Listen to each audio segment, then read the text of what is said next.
Hey everybody, welcome back this week, and I apologize in advance if my voice sounds a little tired. I was at the Florida Realtor convention last week. I had a booth and spent 2 days talking to over 100 different real estate professionals about why they should be starting a podcast. So my voice is a little tired, but this week I want to do a quick little episode and highlight one of the presentations that I went to at Podcast Movement, which was Rob Walsh from Libsyn's presentation that he tends to do at all of these different conferences.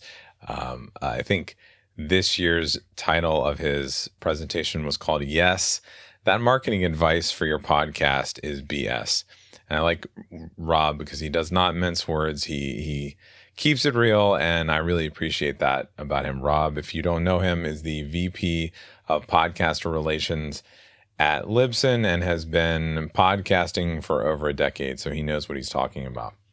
So let's dive into some of the things that I found really interesting about his presentation. And Rob likes to talk about myths in the podcasting space, and he likes to debunk myths in particular. So the first myth he went through is that the podcasting space is too crowded. And he presented, that you will hear stats like 2.4 million podcasts are out there. There are 55 million episodes available in feeds. And while that's true, what you don't hear is that greater than 500,000 podcasts has one episode, and then they were done. So in the last 90 days, there are 500,000 podcasts that only have one episode. And it's really, if you dig down into over the last 90 days, podcasts that have released 10 episodes or more, there's actually only 322,000 podcasts that are currently active. And that number over the last 12 months has been plummeting. We had a lot of active podcasts, and a lot of podcasts start out right at the beginning of the pandemic. They've got some, stats here that there were 895,000 podcasts in February of 2020. And then by October, there were 1.5 million podcasts. And then April of this year, there were 2 million active podcasts. July, there were 2.3 million, not active podcasts, there were 2.3 million podcasts in general. But in terms of active, that number is 322. And if you go back to April of 2021, there were over 400 active podcasts. And now that we're in August, we're down to 322. So that number has been plummeting.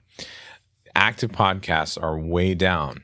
And what happens is that right now there's a lot less active podcasts, but listener numbers are not dropping.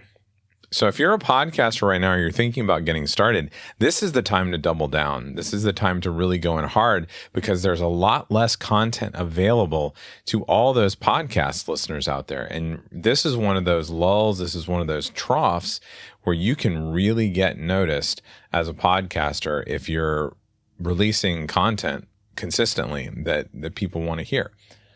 Now, the next thing that Rob talked about, which is something that I often tell most podcasters, when you get into podcasting, you really have to let go of the idea that your podcast is going to blow up, that it's going to be viral.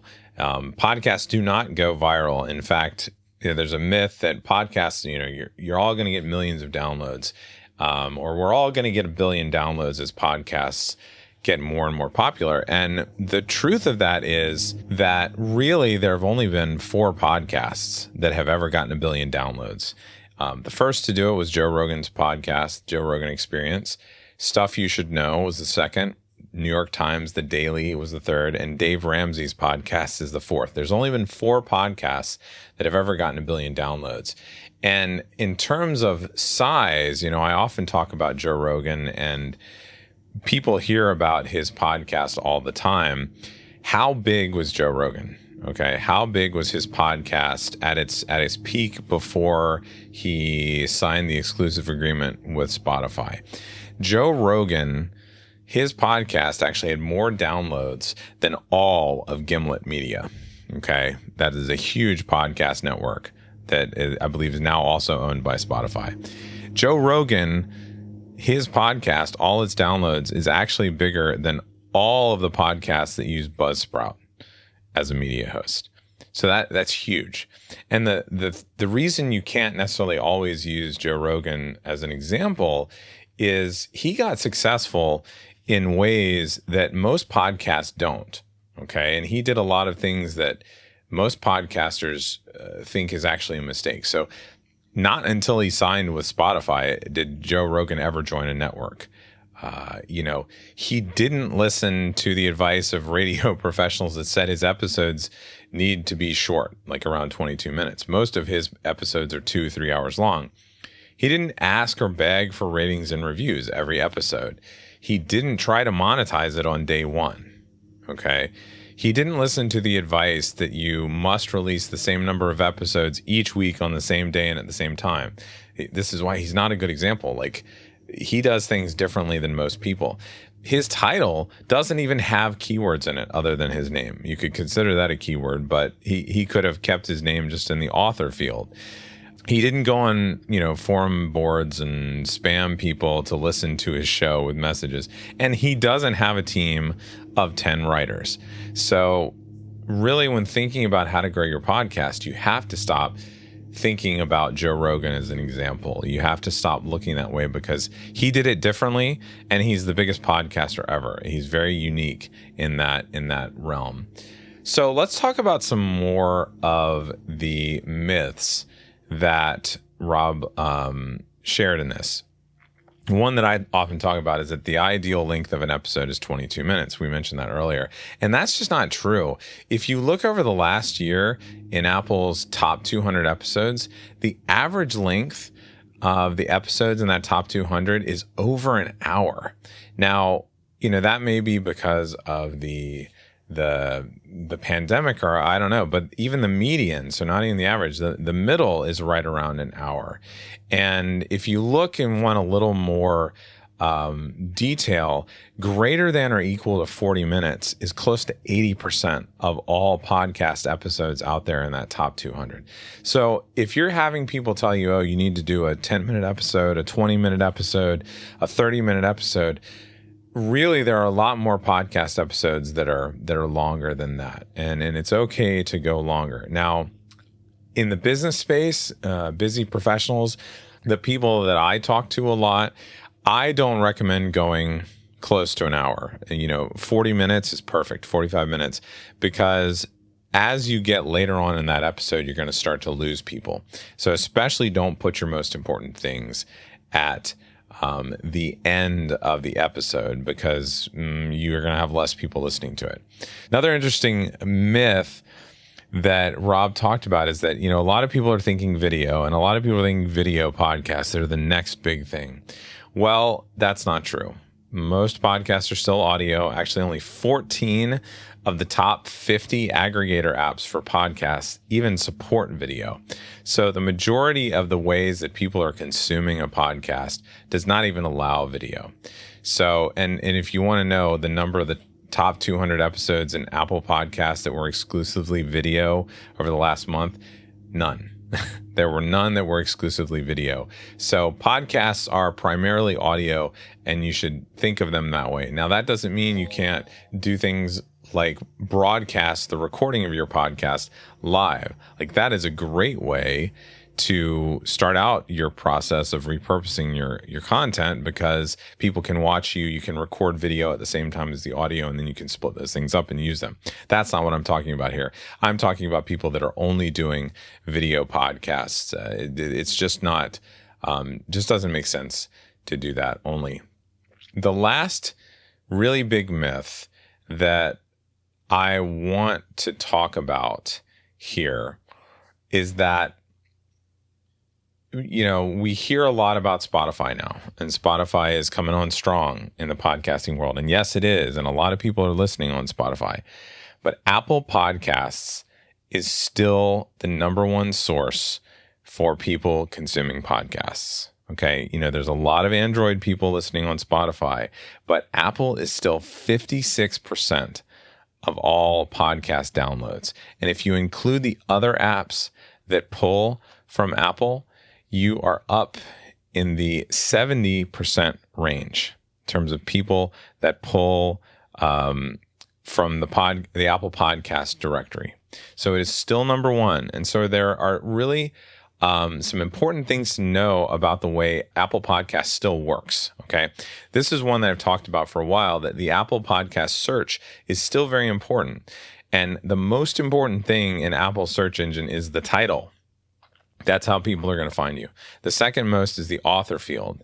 And then it's sorted by total numbers of subscribers and all sorts of things for finding the other information. So again, it's always going to come back to having a very clear title, and your author name is the way people are going to find you. But most importantly, the title and having the right keywords in your title, not overstuffing it, but having the right keywords in your title. And something that has changed now, so with the iOS 14.5 update to the podcast app, the Apple Podcast app, the focus on what is the most important episode has now changed. If you have not subscribed to a podcast, so people that are searching for a podcast, they have not subscribed yet or they don't follow you. Before 14.5, there would be a big subscribe button. That was the big button that you saw at the top of the search results when someone clicked on your podcast. And then below, they would see the trailer and things like that. Apple has now put the focus on the latest episode. There's no longer a big subscribe button because they've even changed that. There's a plus at the top of the screen for you to follow a podcast. But the focus is on your latest episode. So now you have to be thinking every episode, what am I doing in the first 30 seconds of my episode? Because that is going to be what all new people see first. That's going to be the option that they have to click on and listen to me, because it won't be until below that button where the description is seen. So you have to think about every episode now is your most important episode, especially those 30 seconds, 45 seconds right at the beginning. That's how people are going to first experience you. And then, yes, the trailer is right below that. So you still want to have all those things. You still want to have a good description. You still want to have a good trailer. But with every episode now, you have to be thinking about how are people seeing me? And then one last little note that Rob shared that I thought was interesting. And this is another myth. This myth that ratings and reviews matter. And I agree with him on this, and I disagree with him. I think ratings and reviews still matter because people are going to click on them. There are people that read reviews. There are people that look at how well your show is rated to decide whether they want to listen. And that's not what I'm talking about here. His myth that he debunked is that ratings and reviews actually matter in terms of your ranking. And that's not true. It really comes down to downloads in terms of rankings. So he shared a slide that was really interesting from the top shows in the history category. And of course, Dan Carlin's Hardcore History comes in number one, and Dan Carlin has 35,000 reviews. But the number two result was a podcast called Noble Blood. I don't know of it. It's a iHeartRadio. I haven't listened to it. But it only has 2,900 reviews. And then the third podcast is Stuff You Missed in History Class, which has 14,000 reviews. There's even a podcast here, number 12, People's Landscapes, that has no reviews whatsoever, no ratings, and it's ranked 12. So ratings and reviews do not matter in terms of rankings, but they do matter in terms of how people what they learn about your show when they finally take a look at it. So hopefully this episode has helped you with some myths that are out there, helped you understand more about what's working and what's not working, and then what to think about in terms of Apple Podcasts and the recent changes they've made and what you should be thinking. But I want to go back to the beginning and really hit home that right now there's only about 300,000 active podcasts in Apple Podcast directory where they've had 10 or more episodes in the last 90 days. Most of these podcasts are out there, and this we can thank Anchor for this. Most podcasts that are in all these directories are no longer active. So if you can really double down and create new, interesting content right now, you have more listeners than ever paying attention to less active podcasts than ever. So I hope you take that, and I hope you are encouraged by that news. So I look forward to talking to you again next week, and I hope you have a wonderful week ahead of you.